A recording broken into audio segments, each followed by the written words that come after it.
Lucas capítulo 19. Nós vamos estar lendo a partir do versículo 28. Lucas capítulo 19, versículo 28. Diz assim a palavra de Deus: E dito isto, prosseguia Jesus subindo para Jerusalém. Ora, aconteceu que ao aproximar-se de Betfagé e de Betânia, junto ao Monte das Oliveiras, enviou 2 dos seus discípulos, dizendo-lhes: Ide à aldeia de fronteira, e ali, ao entrardes, acharei preso um jumentinho, que jamais homem algum montou. Soltai-o e trazei-o. Se alguém perguntar para vocês, por que saltais, respondereis assim, porque o Senhor precisa dele. Indo os que foram mandados, acharam, segundo lhes dissera Jesus. Quando eles estavam soltando o jumentinho, seus donos lhe disseram: por que o soltais? Responderam: porque o Senhor precisa dele. Então o trouxeram, impondo as suas vestes sobre ele, e ajudaram Jesus a montar. E indo eles, estendiam no caminho as suas vestes. E quando se aproximava da descida do Monte das Oliveiras, toda a multidão dos discípulos passou jubilosa a louvar a Deus em alta voz por todos os milagres que tinham visto, dizendo: bendito é o Rei que vem em nome do Senhor. Paz no céu e glória nas maiores alturas. Ora, alguns dos fariseus lhe disseram, em meio à multidão: Mestre, repreende os teus discípulos. Mas ele lhes respondeu: eu asseguro para vocês, que se eles se calarem, as próprias pedras clamarão. Vamos orar. Pai, aqui estamos na tua presença. E ninguém entra na tua presença e consegue sair da mesma forma. Porque a tua palavra é poder manifestado na vida daqueles que creem. E nós só estamos aqui nessa noite, primeiro porque fomos trazidos por Ti, mas também porque Tu nos concedestes fé. E nós cremos, Pai. E é por isso que Te rogamos, que de forma alguma nós saiamos desse ambiente santo, sem um toque do Teu Espírito em nós, sem um mover eterno sobre as nossas vidas, para que nós experimentemos de fato a gloriosa transformação advinda do Espírito do Senhor. Eu te rogo por isso, meu Santo Pai, eterno Criador, no nome do Teu Filho, nosso Senhor Jesus Cristo. Amém. Imagina se você soubesse tudo o que irá acontecer na tua vida no dia de amanhã. Imagina aí. Como que seriam as tuas atitudes daqui para frente. Imagina se você soubesse de tudo o que irá acontecer na tua vida amanhã e depois de amanhã. Ou nessa semana que se inicia hoje. Até o próximo sábado, imagine se você soubesse detalhadamente tudo o que iria acontecer na sua vida. Ou nesse mês de abril, ou no ano de 2023, ou até o findar da sua estada nessa terra. Imagina se você pudesse saber, com riquezas de detalhes, tudo o que ia acontecer na sua vida.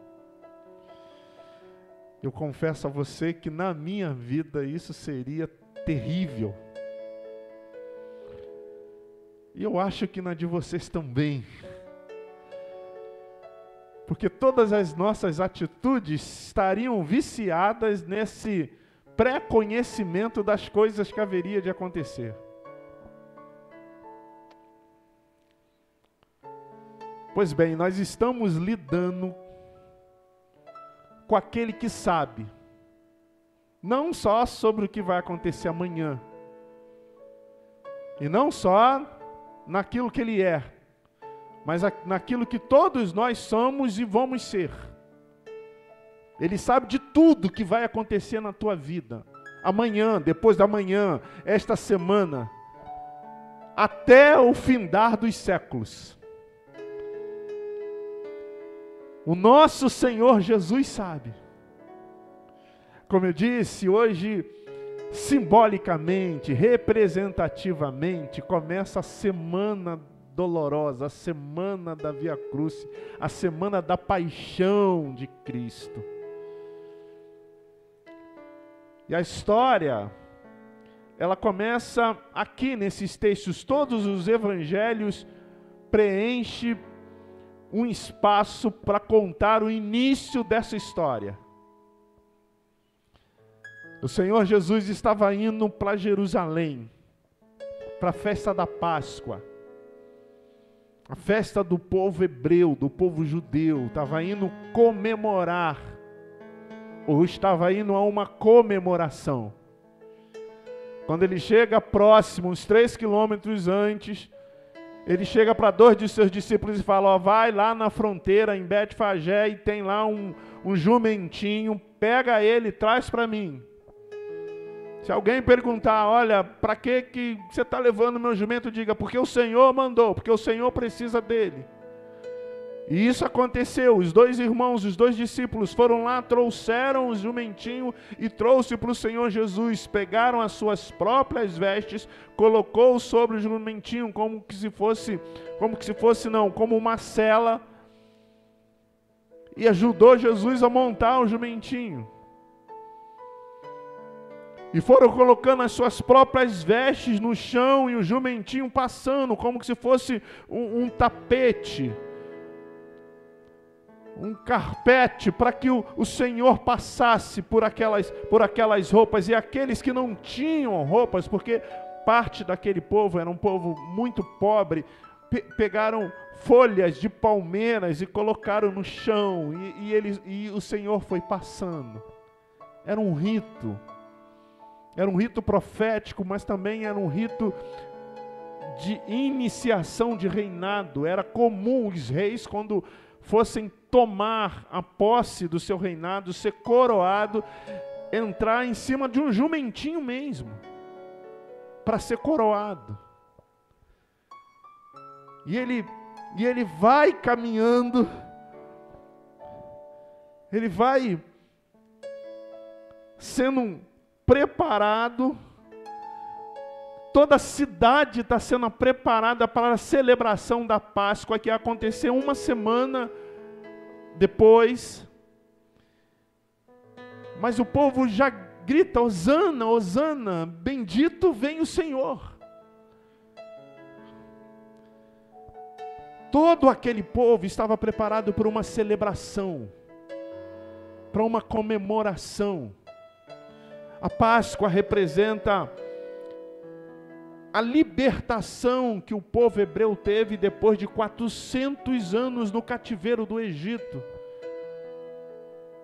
A celebração da Páscoa trazia memória um momento de alegria, de júbilo, de felicidade, de celebração. E todos estavam se preparando para esse momento, para festejar a Páscoa, para lembrar-se das benécias que o Senhor havia feito no meio do povo. Mas enquanto todos estavam visualizando o domingo, o próximo domingo, o domingo de Páscoa, o nosso Senhor Jesus já visualizava a sexta. Porque enquanto todos estavam celebrando, enquanto todos estavam jubilando-se, o Senhor Jesus estava indo para um funeral. O Senhor Jesus estava indo para um velório. E o pior, ele era o defunto. Ele é que ia estar no caixão. É por isso que ele tece aquelas palavras que às vezes são incompreendidas por nós. Senhor, se possível for a parte de mim esse cálice. Por isso que há amargura na sua alma. Todos estão festejando, todos estão celebrando, todos estão alegres e ele está triste. Ele está na via dolorosa, nos lugares de açoite, porque ele sabe que a sexta-feira vem antes do domingo, e na sexta-feira ele havia de ser moído, escarnecido, maltratado e morto.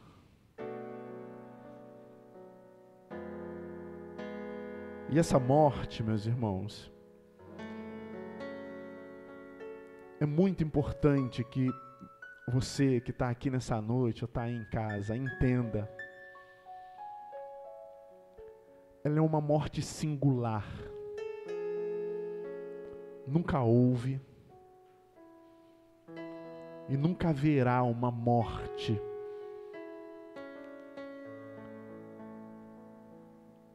onde possa haver semelhança com aquela morte. A morte normalmente é o fim, a morte normalmente é a extinção. Essa morte é o início. Essa morte é a construção. Essa morte, ela é decretativa. A morte do nosso Senhor Jesus baixa um decreto. E é o decreto da morte da morte. Na morte do Senhor Jesus, a morte perde o poder. Na morte do Senhor Jesus, a morte perde a autoridade. Ninguém mais precisa passar pela segunda morte. E essa morte é autoritativa, não é autoritária. Essa morte, ela dá autoridade ao morto. Porque o morto disse que ele é. Ele não disse que ele foi ou que ele seria. Esse morto disse: eu sou. Eu sou o quê? Eu sou a luz. Eu sou a verdade. Eu sou a vida. Eu sou o pão. Eu sou a água da vida. Quem beber de mim jamais vai ter sede. Eu sou o pão da vida. Quem comer de mim não experimentará da segunda morte.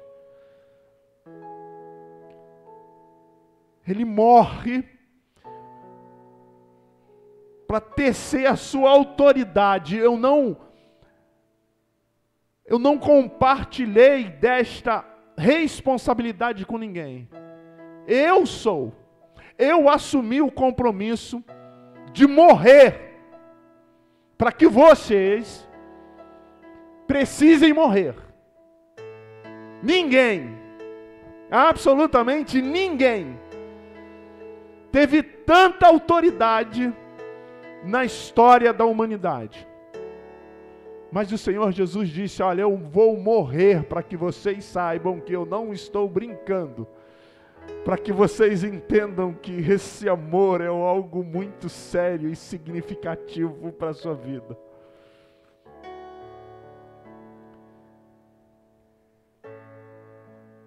Mas por que que o nosso Senhor Jesus teve que passar pela sexta-feira?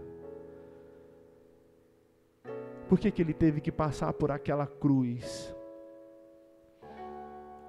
Por aquela dor, por aquele escárnio? Por que que Ele teve que passar por aquela angústia?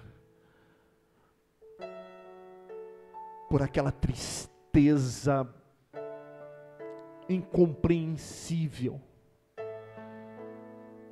Porque de fato, Ele não precisava. Aliás, Ele é o único que não precisava. Eu e você, todos nós, precisaríamos pagar os nossos delitos, os nossos pecados. Ele não, porque nele não há resquício de iniquidade. Ele precisou passar por aquilo, meus irmãos, para nos dar uma nova chance. Para dar uma nova chance para cada um de vocês que estão aqui nessa noite. Não importa a sua linha, mas o que Paulo escrevendo aos Romanos diz, é que todos nós aqui, todos nós, até essas criancinhas que estão lá em cima agora, pecamos, e destituídos e afastados fomos da presença de Deus, da glória eterna. Todos nós estávamos destinados à morte, ou adquirimos essa condição. Nós estávamos mortos nos nossos pecados e nos nossos delitos. Não houve nenhum que pudesse se salvar. Absolutamente. Todos nós não somos dignos de misericórdia. Não somos dignos da graça desse nosso Senhor Jesus. Mas Ele nos ama. Ele nos ama. E não pelo que a gente fez ou pelo que a gente faz, mas pelo que Ele é. Ele é amor. E o amor dele não permite o que nós experimentássemos da morte. Ele se fez como um de nós e morreu em nosso lugar.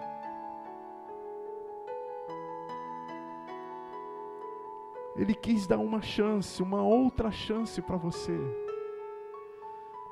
Aquilo que havia se perdido, agora é recuperável por causa da morte, por causa da sexta-feira, por causa do advento da cruz. Aquela esperança que havia acabado, agora ela é renovada. Aquela tristeza que não parava de manter os teus olhos lacrimejados, Ele vem com um lencinho enxugando as suas lágrimas. Aquele coração que não para de pulsar de aflição, de angústia, Ele vem para trazer alento para a alma. Aquele horror da morte, Ele vem para te dar fôlego de vida. Ele vem morrer para que eu e você tenhamos uma nova chance. Tem até uma música, né, sobre isso. Uma chance igual a essa.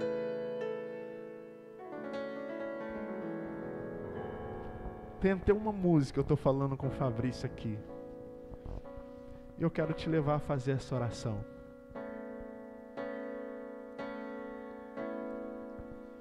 uma chance igual a essa, talvez eu não tenha mais. Diga para Deus, faça essa oração. Quero estar em tua presença, nem que seja a última vez. Aí você vai às últimas consequências, porque Ele foi. Ele foi. Se tiver que gritar, eu gritarei. Se tiver que chorar, eu chorarei. Se tiver que humilhar o meu espírito, assim eu farei. Me dá mais uma chance. Diga para Deus. Eu quero nascer do teu espírito. Eu quero matar minha carne, fazer tua vontade, doce Espírito, que a minha vida seja tua vida, Jesus. Deus te deu uma nova chance, irmão. Deus te deu uma nova chance. Você pode renovar a sua esperança, a sua expectativa. Teu coração pode voltar a pulsar de alegria. Ele chegou na sexta. Ele foi dilacerado, crucificado e morto. Mas nessa via veio a chance que nós não esperávamos mais. Mas há uma segunda coisa, acerca da necessidade dele passar por essa morte. Essa morte, ela foi necessária para matar o que precisa morrer. A pergunta é: quem morreu na cruz? O Senhor Jesus. Fora o nosso Senhor que foi crucificado. Ele foi quem morreu. Mas o que de fato foi morto? Porque você já conhece a história. Ele morre, mas ele não permanece no túmulo.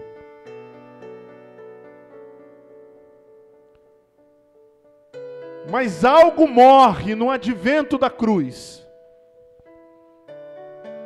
O texto diz que o véu se rasga de cima para baixo.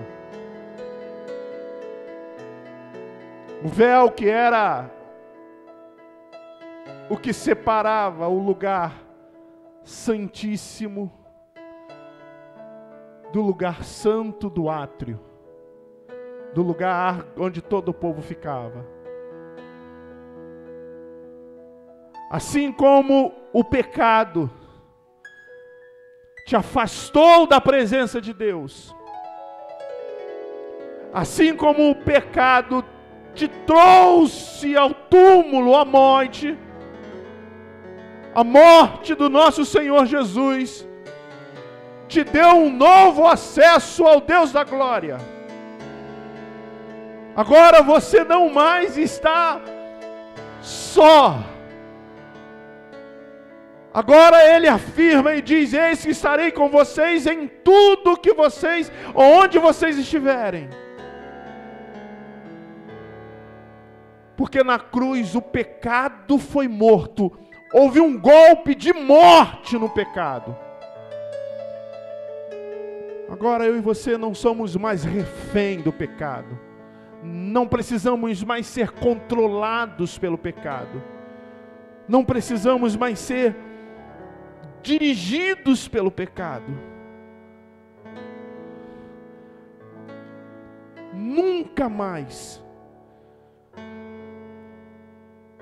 haverá poder no pecado para te matar. para ceifar a sua vida. Porque onde abundou o pecado, me ajudem, superabundou a graça. Cristo morre para ferir de morte o pecado. Ele foi morto, mas ele não permaneceu morto. Mas o pecado pode morrer na sua vida. Aquilo que ainda te afasta de Deus, aquilo que ainda não preserva a glória, o poder, o favor de Deus em você.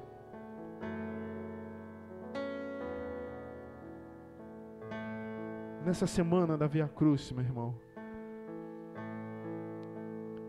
é um tempo onde nós celebramos a vida. Mas a celebração da vida veio por meio da morte. Vê se há alguma coisa na tua vida que precisa morrer, para que você se achegue à presença de Deus. Nesse texto, há uma multidão.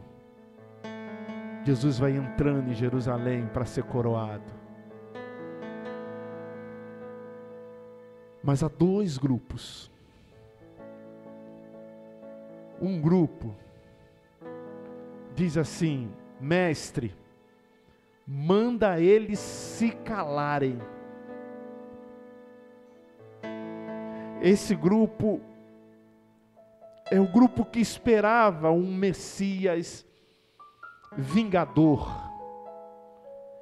Esse grupo é o que esperava o rei que ia destronar o império ou os impérios opressores. Esse grupo esperava um rei com uma espada afiada em cima de um cavalo reluzente. Ele diz: manda que eles se calem, porque eles estão ovacionando aquele que não é rei. Tu não é rei. O nosso rei não vem em cima do jumentinho. O nosso rei não tem essa aparência frágil. Manda que eles se calem. Eles estão blasfemando. Mas tinha um outro grupo nesta mesma multidão. Aqueles que colocavam os galhos de palmeiras, as suas próprias vestes, para o nosso Senhor Jesus ir passando naquele corredor. Que dizia: Hosana, Hosana. Que quer dizer: venha nos salvar, Senhor. Venha nos regenerar, venha nos trazer para perto, Deus. Bendito és o Rei, em nome do Senhor, paz na terra e glórias a todos aqueles a quem Ele quer bem.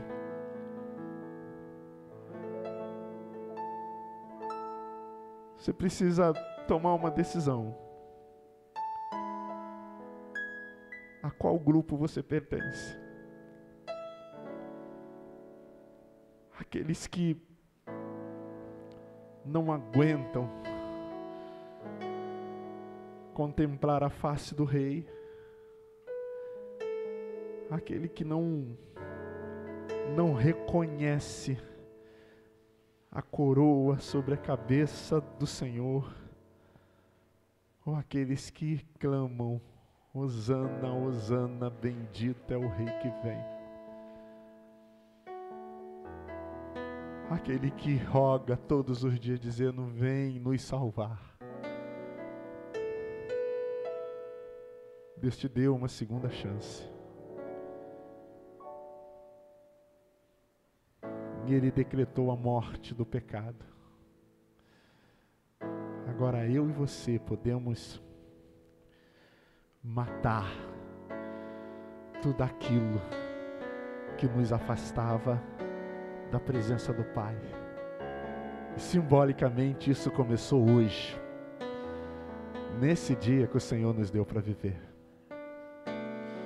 Vamos ficar em pé, meus irmãos.